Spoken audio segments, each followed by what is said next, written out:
Bismillahirrahmanirrahim. Assalamualaikum warahmatullahi wabarakatuh. Sahabat desa dimanapun Anda berada, pada pertemuan kali ini saya akan mencoba membahas terkait contoh kegiatan prioritas penggunaan dana desa tahun 2023. Tentunya sesuai dengan regulasi Peraturan Menteri Desa Pembangunan Daerah Tertinggal dan Transmigrasi nomor 8 tahun 2022. Nah, terkait dengan prioritas penggunaan dana desa tahun 2023 ini ada beberapa hal. Yang pertama terkait dengan operasional pemerintah desa itu teralokasi maksimal sebesar 3%. Kemudian untuk BLT desa tahun 2023 itu masih ada, yaitu maksimal 25%. Dan ada terkait kegiatan bantuan rumah layak huni dan sehat itu maksimal 10 juta. Nah, terkait dengan detail contoh kegiatan prioritas penggunaan dana desa tahun 2023 inilah yang akan coba kita bahas secara detail pada pertemuan kita ini. Ya baik, untuk prioritas penggunaan dana desa tahun 2023 itu masih sama dengan tahun 2022 kemarin, yaitu ada 3 poin. Yang pertama adalah pemulihan ekonomi nasional sesuai kewenangan desa. Kemudian yang kedua program prioritas nasional sesuai kewenangan desa. Dan yang ketiga mitigasi dan penanganan bencana alam dan non-alam sesuai kewenangan desa. Nah, 3 poin inilah yang akan kita coba bahas pada pertemuan kita kali ini. Apa-apa yang menjadi kegiatan-kegiatan terkait pemulihan ekonomi nasional, kemudian program prioritas nasional dan mitigasi dan penanganan bencana alam dan non-alam. Nah, baik, untuk yang pertama pemulihan ekonomi nasional sesuai kewenangan desa. Nah, untuk penggunaan dana desa untuk pemulihan ekonomi nasional yang pertama tadi itu ada 3 poin. Yang pertama pendirian, pengembangan dan peningkatan kapasitas pengelolaan BUMDes atau BUMDesma. Kemudian yang kedua pengembangan desa wisata. Yang ketiga pengembangan usaha ekonomi produktif yang diutamakan dikelola oleh BUMDes atau BUMDesma. Kemudian yang kedua, untuk penggunaan dana desa untuk program prioritas nasional itu ada 9 poin. Yang pertama, perbaikan dan konsolidasi data SDGs desa dan pendataan perkembangan desa melalui IDM atau Indeks Desa Membangun. Kemudian yang kedua, kegiatan ketahanan pangan nabati dan hewani. Yang ketiga, pencegahan dan penurunan stunting. Yang keempat, peningkatan kualitas sumber daya manusia. Yang kelima, peningkatan dan keterlibatan masyarakat secara menyeluruh dalam pembangunan dan pemberdayaan masyarakat desa. Yang keenam, perluasan akses layanan kesehatan sesuai kewenangan desa. Yang ketujuh, dana operasional pemerintah desa paling banyak 3% dari pagu dana desa setiap desa. Nah, ini salah satu tambahan di program prioritas dana desa untuk tahun 2023, salah satunya adalah ini. Dana operasional pemerintah desa paling banyak 3%. Kemudian selanjutnya yang ke-8, penanggulangan kemiskinan terutama kemiskinan ekstrim.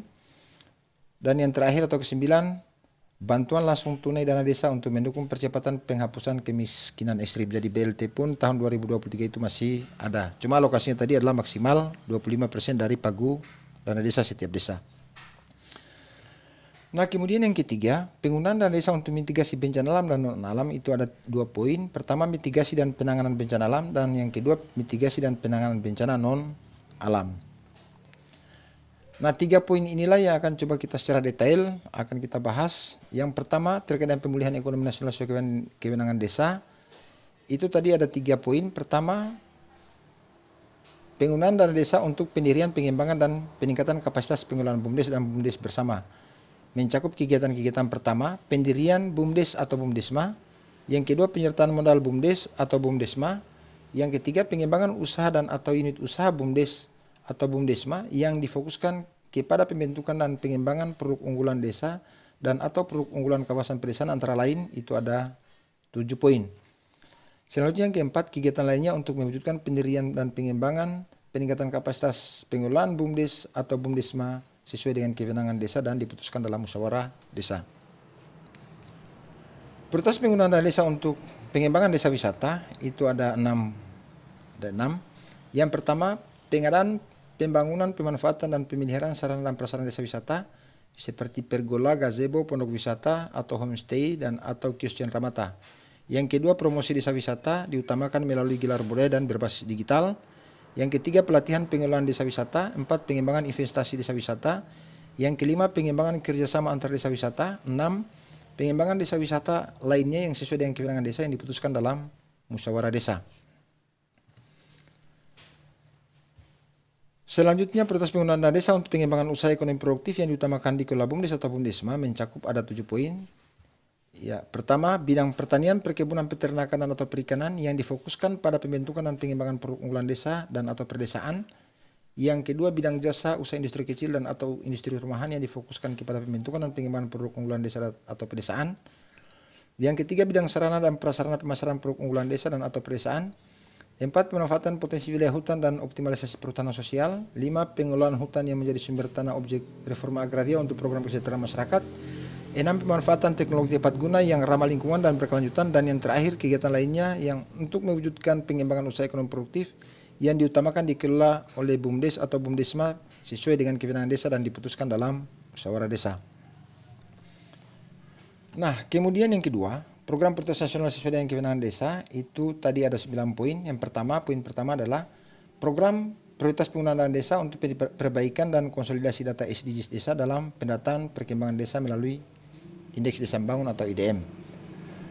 Nah, yang pertama pendataan potensi dan sumber daya pembangunan desa, kemudian yang selanjutnya pendataan pada tingkat rukun RT, pendataan pada tingkat keluarga, pendataan warga pekerja migran, pemutahiran data desa termasuk data kemiskinan, pendataan kesenian dan budaya lokal termasuk kelembagaan adat, pengadaan sapras teknologi informasi dan komunikasi untuk menunjang perbaikan dan konsolidasi data SDGs desa, dan pendataan perkembangan desa melalui Indeks Desa Membangun.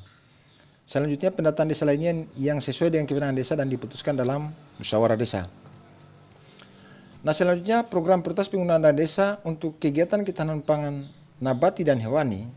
Yang pertama, pengembangan usaha pertanian, perkebunan, perhutanan, peternakan, dan atau perikanan. Antara lain, pengadaan bibit atau benih, pemanfaatan lahan untuk kebun bibit atau benih, pelatihan budidaya pertanian, perkebunan, perhutanan, peternakan, dan atau perikanan. Kemudian selanjutnya pengembangan pakan ternak alternatif, pengembangan usaha pertanian, perkebunan, perhutanan, peternakan, dan atau perikanan lainnya sesuai dengan kewenangan desa. Selanjutnya pembangunan dan pengelolaan lumbung pangan desa. Pertama, pembangunan lumbung pangan desa. Yang kedua, pembangunan dan pemeliharaan infrastruktur pendukung lumbung pangan desa, antara lain akses jalan, tembok penahan tanah, dan jaringan air. Selanjutnya terkait dengan program prioritas dana desa untuk ketahanan pangan dan nabati dan hewani, yaitu pengelolaan pasca panen. Itu antara lain pengadaan alat teknologi tepat guna pengelolaan pasca panen, pelatihan pengelolaan hasil panen, penguatan ketahanan pangan lainnya yang sesuai dengan kewenangan desa dan diputuskan dalam musyawarah desa.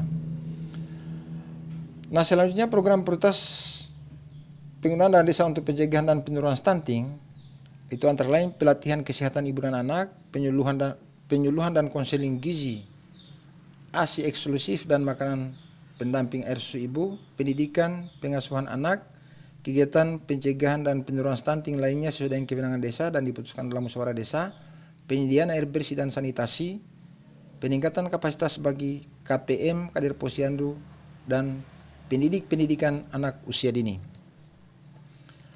Nah, selanjutnya prioritas penggunaan dana desa untuk peningkatan kualitas SDM warga desa, pengadaan pembangunan, pengembangan dan penyerahan sarana dan prasarana perpustakaan desa, taman bacaan masyarakat, termasuk pengadaan buku dan bahan bacaan lainnya, pengadaan pembangunan, pengembangan dan pemeliharaan sarana prasarana olahraga adat atau budaya, peningkatan kualitas sumber daya manusia warga desa lainnya sesuai dengan kewenangan desa dan diputuskan musyawarah desa, bantuan insentif pengajar pendidik anak usia dini, TK, taman belajar keagamaan, taman belajar anak, dan pusat kegiatan belajar masyarakat, pengadaan pembangunan, pengembangan dan pemeliharaan sarana prasarana pendidikan anak usia dini termasuk buku peralatan belajar dan wahana permainan. Selanjutnya program prioritas nasional sesuai kewenangan desa, yaitu prioritas penggunaan dana desa untuk peningkatan peningkatan keterlibatan masyarakat secara menyeluruh dalam pembangunan dan pemberdayaan masyarakat desa, yaitu kegiatan pilihan dasar untuk kelompok marginal, penguatan nilai keagamaan dan kearifan lokal untuk membentuk kesejahteraan sosial desa, pemberian bantuan hukum, pelatihan sosialisasi komunikasi informasi dan edukasi tentang pencegahan dan penanganan kekerasan pada perempuan dan anak termasuk tindak pidana perdagangan orang.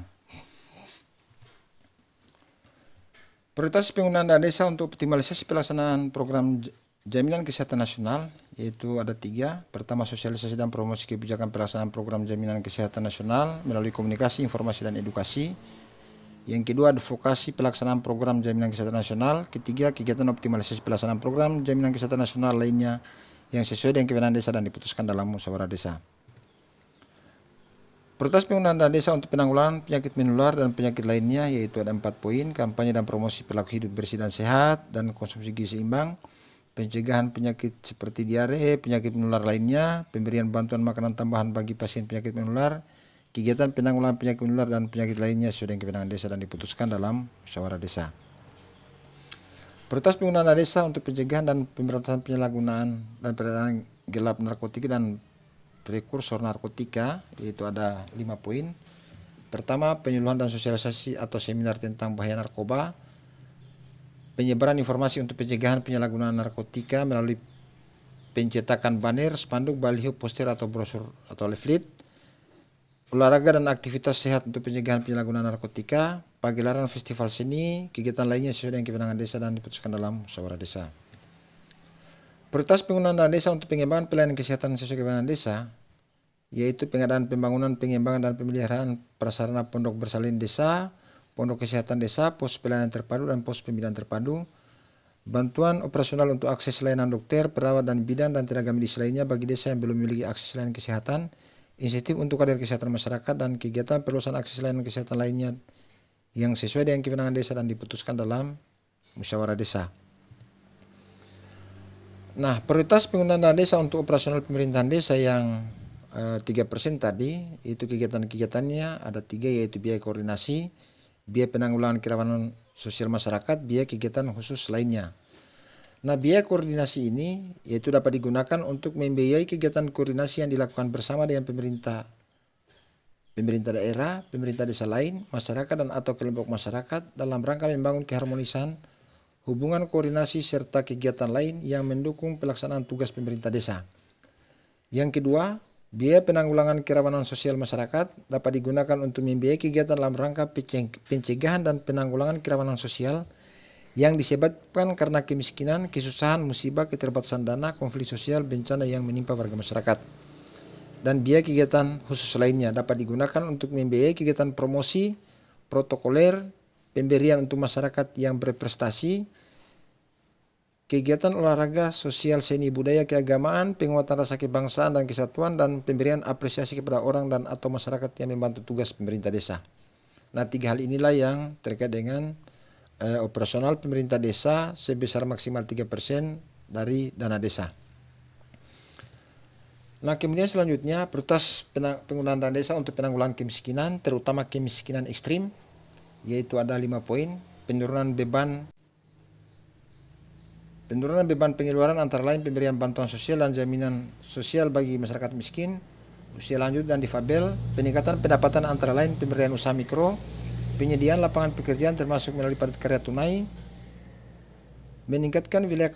meminimalkan wilayah kantong kemiskinan dengan mendekatkan akses layanan dasar yang sesuai dengan kewenangan desa, antara lain mengembangkan pos pelayanan terpadu, pos kesehatan desa, pendidikan usia dini, meningkatkan konektivitas antar wilayah desa, antara lain membangun jalan desa dan jembatan sesuai kewenangan desa. Yang kelima, bantuan pembangunan perbaikan atau rehabilitasi rumah layak huni dan sehat untuk warga miskin dan warga miskin ekstrim. Bantuan sebagaimana dimaksud dalam bentuk material bahan bangunan, bukan untuk upah tenaga kerja. Pembangunan perbaikan atau rehabilitasi dikerjakan secara gotong royong. Pemilihan penerimaan bantuan rumah layak huni dan sehat untuk warga miskin dan warga miskin ekstrim dengan kriteria pada lampiran Permendes PDTT nomor 8 tahun 2022. Ya, jadi terkait dengan bantuan rumah layak huni tadi maksimal 10 juta itu hanya untuk alokasi kegiatannya adalah untuk pengadaan bahan material. Terkait dengan upah atau tenaga kerja itu diswadayakan atau dikerjakan secara gotong royong. Kemudian prioritas penggunaan dana desa untuk BLT. Untuk mendukung percepatan penghapusan kemiskinan ekstrim, bantuan langsung tunai dana desa dialokasikan maksimal 25% dari total penggunaan desa setiap desa. Nah, kriterianya ada 4 poin. Yang pertama, keluarga miskin yang berdomisili di desa bersangkutan dan diutamakan untuk keluarga miskin ekstrim. Kemudian yang kedua, keluarga yang terdapat anggota keluarga rentan sakit menahun atau kronis. Yang ketiga, keluarga dengan anggota rumah tangga lanjut usia. Dan yang keempat, keluarga yang terdapat anggota keluarga difabel. Nah, 4 poin inilah yang menjadi pembahasan kita nanti terkait pemanfaat BLT sesuai dengan kriteria yang 4 poin ini. Ya, kemudian yang terakhir yaitu mitigasi dan penanganan bencana alam dan non alam sesuai desa. Terkait dengan kegiatan-kegiatan untuk penggunaan dana desa untuk mitigasi penanganan bencana alam, yang pertama adalah pembuatan peta potensi rawan bencana di desa, alat pemadam api ringan di desa, ini hampir sama dengan tahun 2022 ya. Pertolongan pertama untuk kecelakaan untuk berencana, pembangunan jalan evakuasi, penyediaan penunjuk jalur evakuasi, kegiatan tanggap darurat bencana alam, penyediaan tempat pengungsian, pembersihan lingkungan perumahan yang terkena bencana alam, rehabilitasi dan rekonstruksi lingkungan perumahan yang terkena bencana alam, sarana dan prasarana untuk mitigasi dan penanggulangan bencana alam lainnya sesuai dengan kewenangan desa dan diputuskan dalam musyawarah desa. Nah, yang selanjutnya prioritas penggunaan dana desa untuk mitigasi dan penanganan bencana alam. Tadi yang bencana alam, sekarang penanganan bencana non alam. Bencana non alam yang muncul akibat endemik, wabah atau virus bakteri yang berdampak luas bagi kehidupan masyarakat desa seperti COVID-19, malaria, demam berdarah, dengue, kolera atau disenteri. Yang kedua, bencana non alam yang muncul terhadap hewan dan ternak seperti penyakit menular mulut dan kuku antraks. 3. Bencana non alam yang muncul terhadap tanaman produksi rakyat seperti hama bereng, hama belalang. Bencana non alam yang muncul karena gagal teknologi dan gagal modernisasi seperti gagal pengeboran. Yang kelima, desa aman COVID. Yang keenam, relawan desa aman COVID. Ketujuh, pelaksanaan mitigasi dan penanganan bencana alam dan non alam dapat mengacu pada Kepmen 71 tahun 2021 tentang panduan penanganan bencana di desa. Dan yang terakhir, mitigasi dan penanganan bencana alam dan non alam lainnya sesuai dengan kewenangan desa dan diputuskan dalam musyawarah desa. Nah, untuk desa aman COVID, kegiatan-kegiatan antara lain membentuk pos jaga desa, sosialisasi dan edukasi adaptasi kebiasaan baru, pembelian masker, vitamin dan obat sesuai arahan Satgas COVID-19 Kabupaten Kota bagi warga kurang mampu serta kebutuhan lainnya yang diputuskan dalam musyawarah desa, menyiapkan tempat cuci tangan atau hand sanitizer, melakukan penyemprotan cairan disinfektan sesuai keperluan, menyiapkan dan atau merawat ruang isolasi desa, memfasilitasi kebutuhan logistik, melakukan monitoring dan evaluasi secara rutin, mendukung operasional tugas relawan COVID. Nah, tugas relawan desa aman COVID yaitu ada 7 poin, yaitu melakukan edukasi, mendata penduduk rentan sakit seperti orang tua dan seterusnya, melakukan penyemprotan disinfektan dan seterusnya, menyiapkan dan atau merawat ruang isolasi desa agar sewaktu-waktu siap digunakan untuk dibutuhkan, menyediakan alat kesehatan untuk mendeteksi dini perlindungan serta pencegahan penyebaran wabah dan penularan COVID, memfasilitasi kebutuhan logistik bagi warga kurang mampu yang sedang melaksanakan isolasi, menyediakan informasi yang penting terkait dengan penanganan coronavirus yang seperti nomor telepon rumah sakit rujukan, nomor telepon dan lain-lain. Ya, saya kira itu terkait dengan prioritas penggunaan dana desa tahun 2023. Mudah-mudahan dapat bermanfaat. Kurang lebihnya mohon dimaafkan. Saya akhiri. Wallahul muwaffiq ila aqwamit thariq. Wassalamualaikum warahmatullahi wabarakatuh.